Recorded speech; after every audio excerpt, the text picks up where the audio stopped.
what is your reporting on Tua Tagovailoa as we come on the air, 1 Eastern time, and hour number 2 of this Friday, Tom? Tua Tagovailoa in the Dolphins facility today, undergoing the normal battery of tests that you do as part of the early stages of the concussion protocol. I would say I probably had the same reaction as a lot of people seeing that play last night. You get used to injuries happening in NFL games. You hate to see it, but when it's Tua and when it's a hit to his head and he goes down in the fencing posture, immediately you're taken back to 2 years ago and the scenes that we watched unfold. Having said that, I think it's important to remember here what the protocols are and who's going to be involved. This is going to be, it's part of the NFL protocols. Obviously, it's Tua, it's the Dolphins doctors. It ultimately is an independent neurologist who would have to give the final clearance to return to play. In the bigger picture, there are going to be many more people involved because as I was going back through notes from a couple of years ago, Tua has a file with some of the leading specialists in the country. Back in 2022, he flew to both Pittsburgh and Detroit to visit specialists. He had multiple other doctors looking at it as well.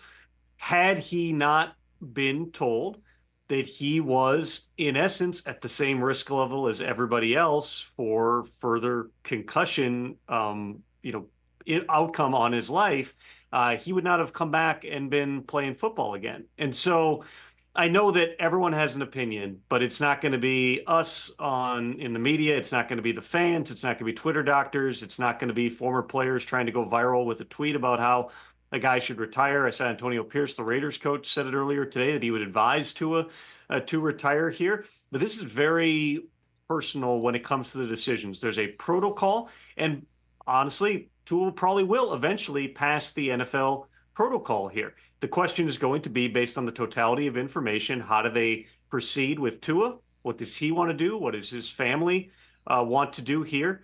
The uncomfortable reality, Rich, of covering the NFL is there's about a dozen concussions a week on average. 231, I think, was the total last season here. There are players in the NFL that have had more concussions than Tua Tagovailoa. We don't sit here and talk about the fact that Denzel Ward has had 5 diagnosed concussions and continues to play. He's not a quarterback.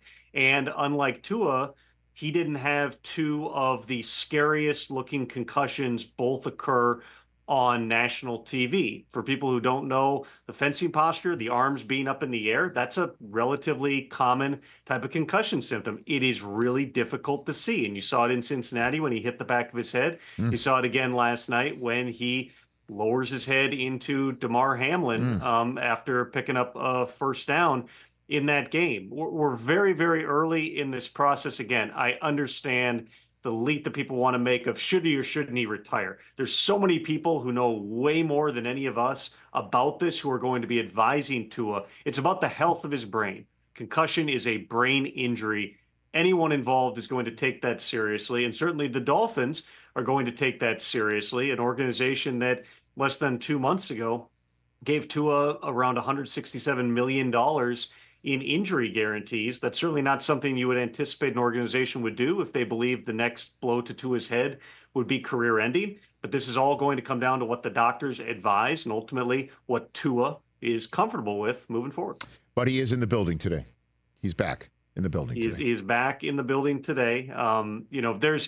We all learned a lot about the concussion protocol last year, and there were changes, of course, made to the concussion protocol based on what was ultimately found to not be a concussion that Tua suffered early in the year before the one in Cincinnati when he hit his head on the turf, which remains one of the scariest, besides Damar Hamlin, one of the scariest scenes that I can ever remember on a football field here. So it's all based, to put it in really lay terms, Rich, which is where I think I'm most comfortable with this here. Every player has a baseline neurological function, and there's record of it. You are not allowed to return to play until your neurological function comes back to that baseline. With Tua, there's, again, way more data than there is on an average player because he's had 4 documented concussions. He had the one in the same play where he dislocated his hip, he broke his nose, and suffered a concussion all in that same play back in 2019 at Alabama. Then he had the 2 in 2022.